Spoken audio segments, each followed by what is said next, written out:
Hello, everyone, and welcome to the Hope at Work podcast. With me today is Louisa Nedkov, and the story of how Louisa and I met is interesting. So I was speaking with a gentleman that she and I share in common, and I was asking him to help me create a hope assessment, create a website to contain all of that. And he said, well, let me show you what I did with Louisa. And he took me to her site and it said joy at work. And I thought, oh my goodness, I have to meet this individual. So Louisa, my understanding is your career was really forged in crisis. You spent some time at the World Trade Center during 9/11. You were working in healthcare during the pandemic. And I imagine that helped kind of frame how you approach your business, your consulting business. Called Joy at Work. Maybe give us a little bit of insight and perspective of how you developed your point of view through those different crises and what it is that you're doing today. Yeah, sure. First of all, I was so excited to meet you too when I saw your logo. I know that we talked earlier about, we both thought we were so clever to have Joy with the, what's that called? The little A thing. Yeah, a little at sign. Yeah. So we knew that there was a connection here. So yes, my background has been, as you can tell, just seemed to be at the front line of a lot of crisis. You know, with 9/11, I had been working with World Trade Centers for almost 15 years at that point. I was the executive director of the World Trade Center in Toronto, then publisher of the World Trade Center Association Directory, still out of Toronto. So was there, watched the buildings go down on television. Fortunately, I wasn't in New York City. And then with, managing the staff and physician program, wellness program for 3 hospitals in the Greater Toronto area, and being through those really challenging years of COVID. So all of that has created sort of huge emotional upheavals for me. And that is why I got into this. It's always, a lot of the time people get into the business because they want to learn something for themselves, to help themselves. And then once they see that it works for themselves, they want to share it with others. Mm-hmm. And that was the impetus for me, getting into positive psychology, reading ancient principles based in spirituality, seeing where science and spirituality were integrating and using those principles basically to get me out of a really dark hole. Because after 9/11, I call it functional depression. I was functionally depressed for about 3 years. And functional because I still had to keep making money. And yet I lost my business a year after 9/11 happened. Which was a real shocker to me. So that's how I got into this, because I was trying to fix me. And so started studying with some of the leaders in positive psychology. And at the time, they were the pioneers. Positive psychology now is so mainstream. Right. But at the time that I was getting into it, it was, what? What is this? And so I flew to New York several times to study with a psychologist out of the UK, started doing online courses, and slowly, pulled myself out of that dark hole. And so that is why I'm so passionate about teaching this, particularly since the world right now seems to be feeling pretty unstable for most people. And so I want to give them strategies to keep them more balanced. Maybe not hopping up and down, with glee every day, but at least more functional and seeing that there is something to their life, regardless of the fact that, it's sort of a mess around there. It's a mess around the world right now, in my opinion. So I would tend to agree. So it's so interesting to hear you say all of this. And again, I love hearing people use terminology that you don't normally hear in the world of work. For example, I was having a conversation recently on this podcast with a gentleman named Corey who's focused on trust. I was having a conversation this last Friday with a gentleman who owns a reward and recognition company. He calls it Work Proud. So he talks about pride. I talk about hope. You talk about joy. These are terms that people don't normally use at work. So when you talk about joy in the workplace, first of all, how do you define it?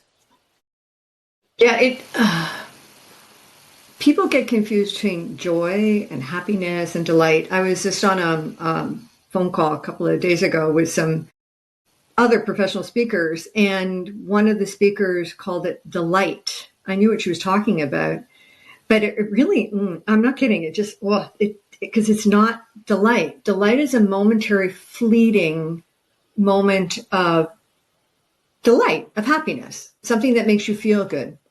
Happiness is, again, a momentary, emotional, fleeting thing that comes and go. We go in and out of happiness.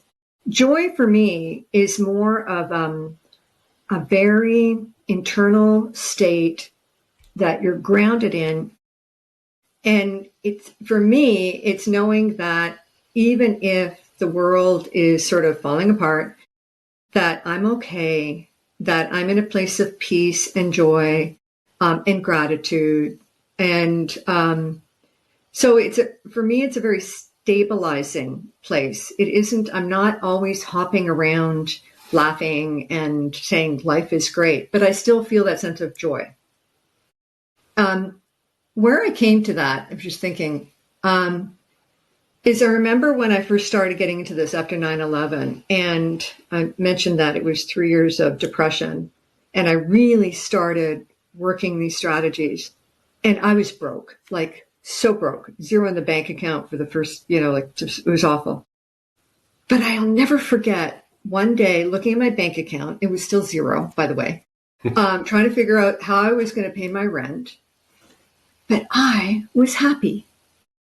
And I'm like, how'd that happen? It was like, my world is still a total show, but I'm happy. I'm feeling joy. And that's where I want to get people to, is to be less reliant upon the external circumstances and finding that deep inner peace and joy within. That's where I'm going with this. Okay. I love that. So really want to dig into that a little bit more when you talked about the conversation that you had with this individual and they were talking about delight. And I completely agree with you that there are times where we experience momentary, fleeting, positive emotions, and those are certainly good things. The challenge that a lot of people don't seem to be willing to tackle is how do you make that sustainable over time? And I think organizations struggle with that. They define it frequently as employee engagement, and they measure employee engagement and they try to work on it. And they do little initiatives that will give it a little sugar rush, and it'll pop up for, a week or a month. And then it goes right back to the steady state because they haven't addressed the foundational challenge of giving people that ability to maintain it themselves over time. And again, this is where I think you and I are so like-minded. So I define hope as the sincere belief in a better future. And that's regardless of the circumstances, environment around us, right? Totally agree. 100%. Yes. And I think people always need to have that hope, regardless of the circumstances around them. I was listening to somebody just the other day talking about having cancer, and she never lost hope of recovering from it. And she actually did. And she got criticized. She was on, some podcast, and she got actually criticized by that. You should never give that to people that have cancer. Why not? Why wouldn't you give that hope? I know what you're talking about with the engagement stuff. It drives me insane. It does. I worked, as I mentioned, in healthcare for 15 years, and they would do these employee engagement surveys, and they would always do these really fun things right around that time to raise the energy and get everybody feeling happy, right? So that hoping that the surveys would be better than what they anticipated, right? For me, if you want your staff to be feeling more joy at work, a lot of it is about respecting their opinion, giving them a voice, providing opportunities for connectivity, because we're feeling really isolated right now. And, with COVID and a lot of people working from home or working only part-time in the office, they're losing a lot of that connectivity, which is really critical for you feeling that place of joy. It's also knowing what you're there for. It isn't just about, like, what's the bigger purpose for this? So there's a company I did some work for, and what I loved about them is they connected all of the work they were doing to how they were actually helping humanity. Yeah. And this was a PR firm, by the way. Okay. So you're not talking about a charity, right? This is a money-making organization, but it showed what the outcomes were in terms of helping people. And so that gave people a bigger purpose for their work and direct it to that. And then the last piece, we talked about this, you and I, at one point, we were talking about kindness and compassion. I think kindness and compassion are unfortunately missing, particularly nowadays, and particularly in healthcare. And, I used to speak to physicians, and they would always tell me that they're way too busy to, show kindness or compassion to a patient. And then I said to them, that the research shows that it just takes 40 seconds to make a difference. 40 seconds. Wow. That's it. 40 seconds of compassion to make a difference. And people really get confused between empathy and compassion, another thing that drives me nuts. You can have empathy for somebody, but that's often draining, because empathy is, I see you in pain, I can't do anything about it. Compassion is empathy plus action. And the action doesn't have to be huge. It can be just a smile. It can be something really simple. It could be touching somebody on the shoulder if they're going through some really difficult times. So they're really actually simple principles that you can teach people to bring more joy into their work, for sure. And Absolutely. they're easy to do. Yeah. So you talked a few minutes ago about this PR firm that was attempting to bring the purpose and the meaning into what they did. I completely agree. It's one of those things that's a fundamental human desire, is to have some kind of intrinsic meaning in the work that we do. And it's funny, in a PR firm, that's probably a little bit harder versus healthcare, where it is naturally part of the work that you do. And so that's, I think, an opportunity that the healthcare industry has, is to remind people of why they got into it. Frequently, it's not a job or a career, it's a calling. And I know of one organization that was a manufacturing company. Okay. And this organization actually created medical devices, but at the core of what they did, they were a manufacturing company. They had people on the front line, creating these parts and pieces that they would pull together that inevitably would be a medical device that a patient would use. What they did is twice a year, they would bring their workers together with the patients that actually benefited from these devices and hear their stories about how their lives were changed.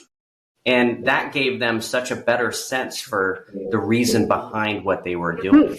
So it's funny, why don't we see more of that in healthcare? Why don't we connect them to the bigger purpose more? Hi, we're Meg and Amy from The Meg and Amy Show. We're not only tech execs and big picture thinkers, we're also best friends. We're curious learners. And on this podcast, we're challenging the status quo and activating the future. And we're going to give advice about work and leadership, right, Meg? We can't help ourselves. But this podcast is about exploring possibility, not being right. That sounds refreshing. For more, tune in to The Meg and Amy Show.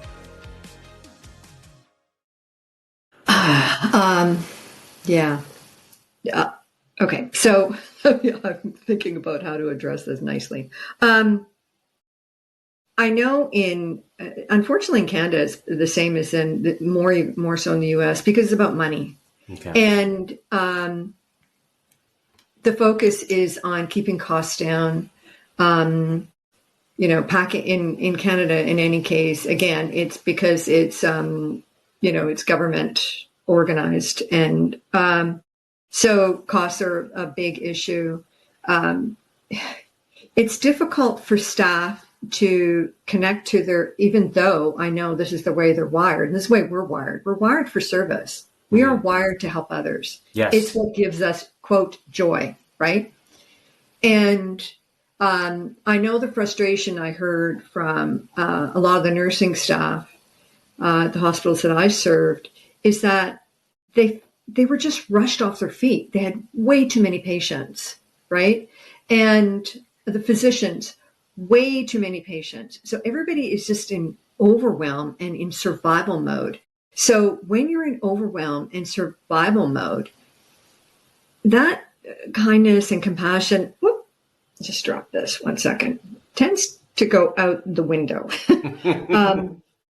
It's hard to connect with that part of yourself. There's give you some research that was done. You're going to find this one fascinating.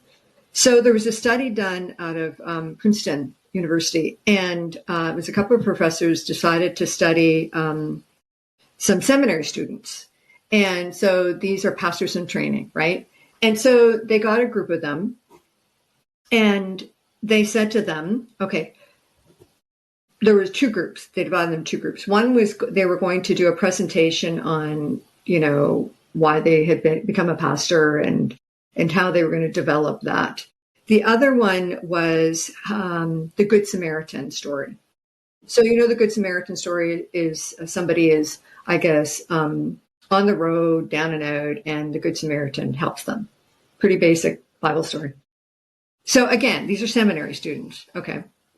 So the group that were told that they had to deliver this presentation on being a Good Samaritan, they subdivided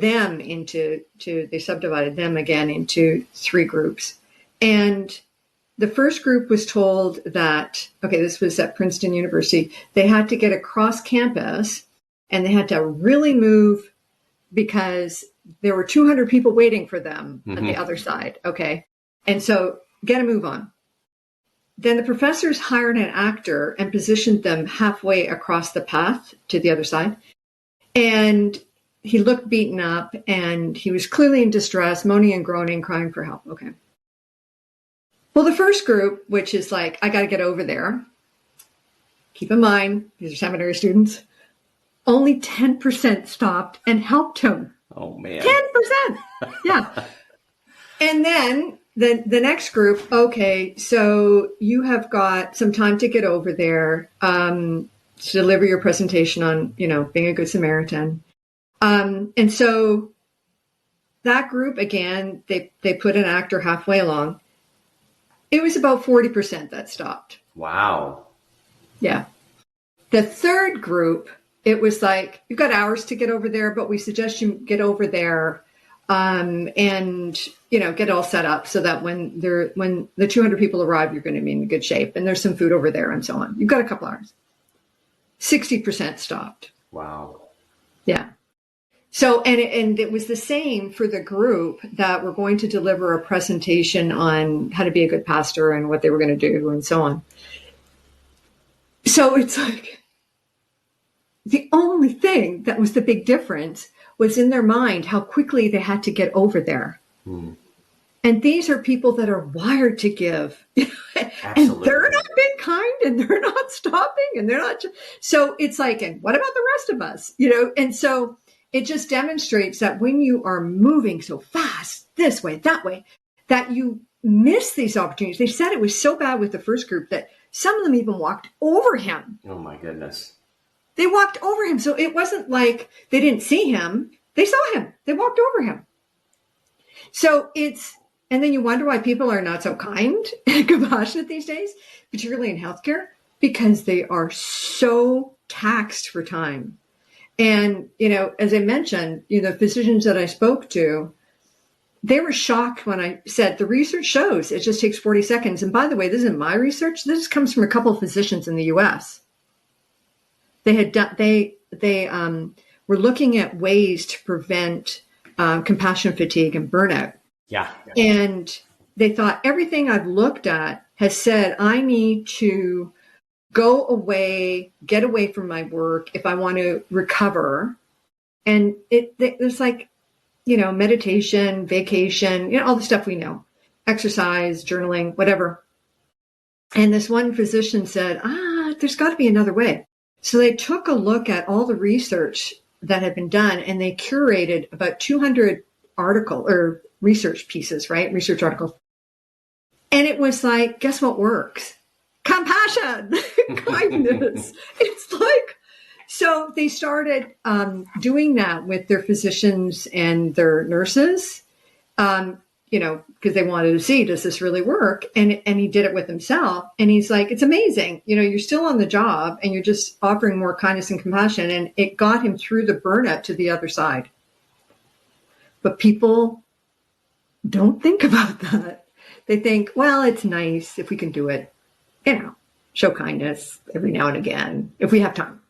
Right. And time seems to be the common denominator. Time is. It is the most valuable commodity on the planet. Yeah. And unfortunately, we don't feel like we have enough of it. Yep. And yet what you just described is that it really only takes 40 seconds. 40 seconds. And this is remarkable in healthcare in particular. Once again, and you brought up seminary students. These are groups of people who naturally want to help others. That's why they got into their respective callings. And I see this, today. So my wife volunteers at a local hospital here in Nashville. And what she does is she pushes a little cart around different units and offers people complimentary toothpaste and mouthwash and lotion and things to make their lives and their stay a little bit nicer.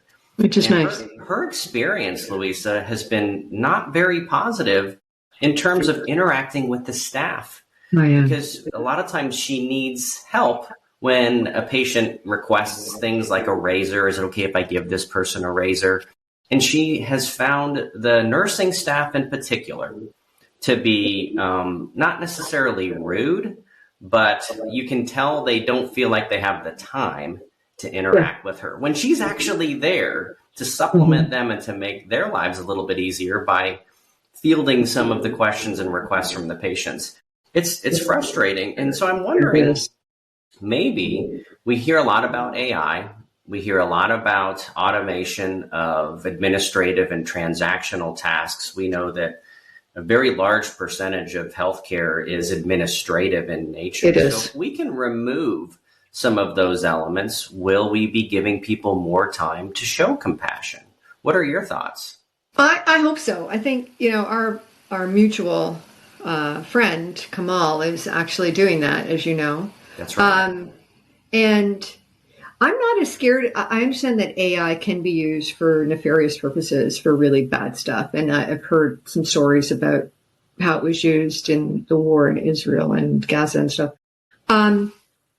But I think in the right hands, it can be used in the most positive way. Yeah. And so I actually think, like what Kamal is doing with his app and trying to support healthcare workers to take a lot of that admin stuff out of their hands, I think it's going to help a lot at freeing up their time. Because the one thing I know about nurses from speaking to them is that they got into, just like doctors, they got into healthcare because they want to help people. And what happens though is they feel that they can't really do it properly. We did something called the Schwartz Rounds. I'm not sure if you're familiar with that. Okay, so Schwartz Rounds is actually out of Boston. It's a U.S.-based organization, and it was started by, I think his name is Tony Schwartz. He was a lawyer at the time, and he was a young lawyer in his 40s. He was dying from cancer. He ended up dying from cancer, but his legacy was, he realized that what got him through the darkest times was the compassion demonstrated by the people around him that were taking care of him. So he left his money to create a foundation. His family runs it, called Schwartz Center for Compassionate Care. And the organizations that are members of the Schwartz Center are all about expanding compassion within their organizations and in introducing more compassion. So when I heard about it through our chief of staff at the time, we got together and put in a proposal, and we were able to bring Schwartz rounds to the organization. Now, what it is that every month or every few months, they would have a panel of speakers, which would be pulled from healthcare. And it was nurses and doctors, but also it could be environmental services. It could be the cleaners. It could be the security people. It could be the admin people, finance. And you would have a panel talk about the emotional impact of the work they do. Mm-hmm. Now, the reason I bring this up is that overarching theme was they were so frustrated that they couldn't provide the care that they wanted to. That they were frustrated that they didn't have, quote, the time. There was one nurse, I'll never forget this one nurse talking about one of her patients was a young woman on her unit.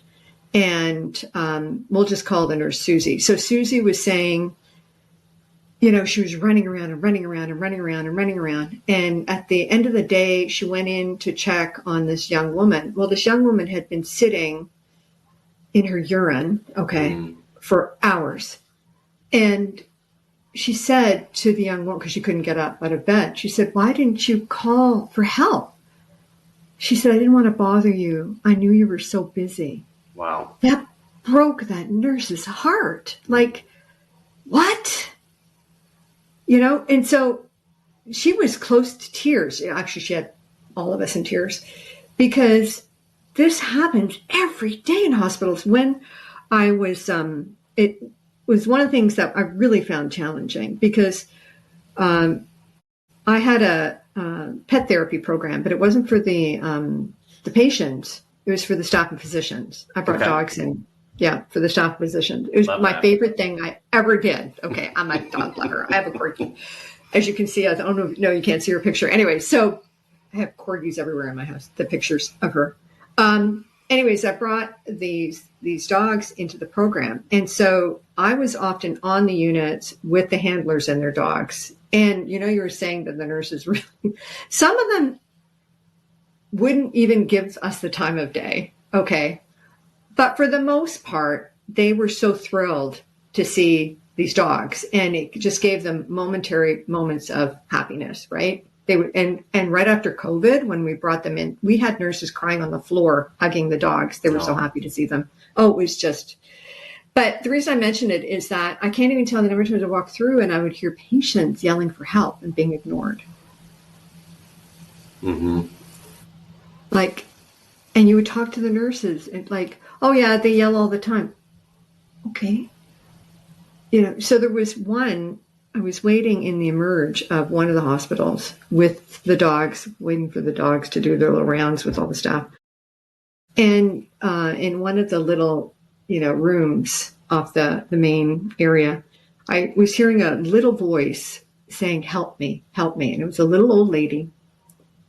And I normally don't do this because I don't like getting into trouble, because they would get mad at me. But I went in and I said, "I'm not a nurse. Is there anything I can do to help you?" Right. And so then she explained that she had been in a retirement home. She had fallen. Bottom line, she was scared out of her mind, because she was all alone. Her family members hadn't arrived yet. So I literally just held her hand and said, "It's going to be okay. It's going to be okay. You're going to be all right." My mom, went through that too. She fell multiple times, was in and out of the hospital, and she's okay. You're going to be okay. And I watched her anxiety go like this. Right. And she fell asleep. That's what I mean. It doesn't take much. Right. Yeah, that's a wonderful example, and one that I hear again frequently from my wife. I think the real benefit that she provides in the volunteer service at the hospital is not handing out toothpaste and lotion. Mm-hmm. It's taking a couple of minutes to listen to what they have to say. Yeah. And they all want to talk to her. They all want to share something with her. And I think, again, that's the value that she can add in that role. So, Louisa, compassion fatigue, real challenge in healthcare, other industries too, I'm sure.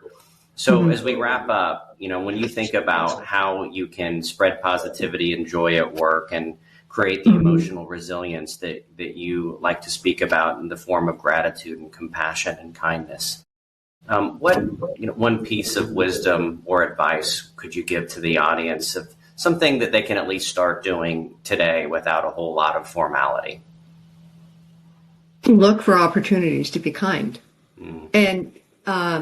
And I'm still a work in progress, by the way, because I do notice that when I'm rushing, if I'm in the grocery store as an example, and I'm rushing through the grocery store, I don't usually engage with the cashier. I've watched myself. And when I'm nice and relaxed, I usually, how was your day? Everything okay? Have you been having a good day? So what I would say is look for opportunities to be kind. Just look for them. And it doesn't have to be big. Even if it's just when you're walking down the hall, smile instead of looking at your phone or being in your head. Okay, which was always my problem. I can't even tell you the number of times I would walk past people and they'd be like, I'm here. Oh, sorry. Because I'd be so in my head, right? Yeah. So be present and look for opportunities to be kind. And honestly, when you start doing that, things start to shift because there's so many opportunities to be kind. We just don't do it. I love it. Louisa, thank you so much for being on the show. I think hope at work and joy at work have never been more prominently important than right now. So appreciate you taking the time to share your point. Totally agree. Thank you. My pleasure. Thank you.